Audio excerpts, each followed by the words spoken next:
ጓደኛ ለምንድን ነው የዘጋ? አታወሩም እንዴ? ቆየ እኮ ዘግቶኝ ማለፍ ከጀመረ። ያንን ሁሉ ነገር እንዳልሆንክለት ተቸግሮ እንዳላበደርከው ምን ታረጊዋለሽ? አመድ አፋሻቱኝ። ገና ለገና ከፍ ስላል የወጣበትን መሰላል ሰብሮ ጥሏል እያልከኝ ነው? እንኳን ሰው ጊዜን ፊት ያዞራል እኮ። ይዙ እየጠራህ ነው መሰለኝ። መጣው። ስማ፣ ስራ ከምትፈታ እስቲ መኪና የሚያጥብልኝ ሰው ፈልግልኝ።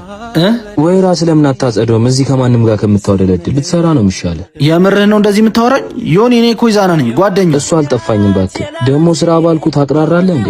ስማ፣ ትላንት የተኖረ ነው ነገ ታሪክ የሚሆነው። ትላንቱን የረሳና ታሪክ የሌለው ነገን መሻገር አይችልም። ነገ ምናልባት ህይወት ብታዳልጥ ደጋፊ ምርኩዞች ነን። አትስበረ። አንተ ነህ ለኔ ምርኩዝ የምትሆነኝ።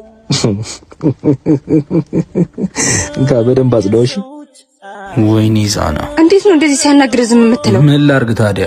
ስንት ይሆንክለት አንተ ላይ ነው እንደዚህ የሚለው? መኪናውን አታጸዳም፣ ብሩንም ትመልስለታለሽ። ተይው፣ የኔም ቀን ይመጣል። ዝቅ ተብሎ ነው ቀን የሚታለፈው። ብሩ ደግሞ ከኔ በላይ ለማን ዋጋ እንዳለው አውቃለሁ። መስጠት ነፍስን ታስደስታለች። ለስጋዊ ፍላጎታችን ስንሮጥ